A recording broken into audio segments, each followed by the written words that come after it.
Combustion follows the same pattern.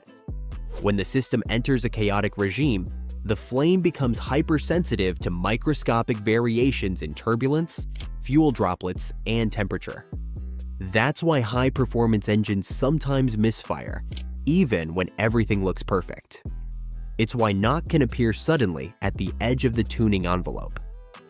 But chaos doesn't stop at engines. The atmosphere works the same way. A tiny gust of wind or a patch of warm ground can grow into a completely different weather pattern. That's why forecasts fall apart after about 10 days. The equations don't fail. The chaos simply overwhelms them.